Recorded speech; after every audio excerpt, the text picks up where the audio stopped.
We've set this production of Partenope in a glamorous Paris salon in the 1920s, and the title role of Partenope, the queen, is this woman surrounded by all of the men that are playing up to her, and including artists and literary figures from that time. And we were very inspired by the artwork of that time, and especially by the art of surrealist and Dada painters, photographers, etc. So there's a lot of images in this production which are taken from the work of surrealist artists of that time, especially a wonderful artist, photographer, filmmaker called Man Ray, American, who was in Paris at that time. The title character, Partenope, who's surrounded by all these men, and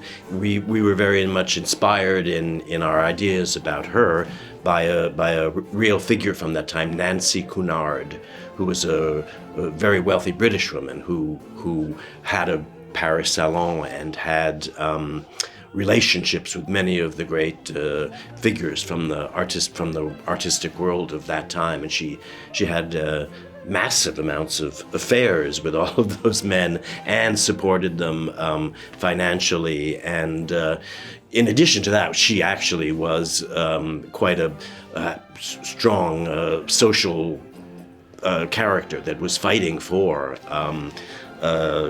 positive things in that time. She was fighting against the growing fascism. Well, there are two full casts, two completely different casts in this particular production. So I get to work with two different groups of singers playing the same roles in the same production.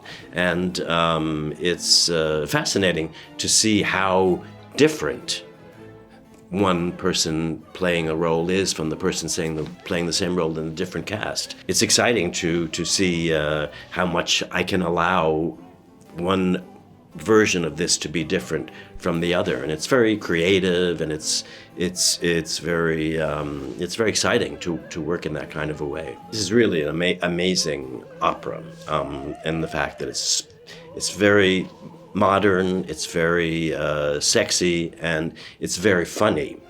So even though it does, in its own way, talk about a lot of serious issues, but it's kind of amazing how much one can talk about serious things through comedy. People who come to see this production will be, surprised. It is really actually very funny. There's a lot of you often hear in this production the audience really laughing out loud, which doesn't always happen in operatic comedy.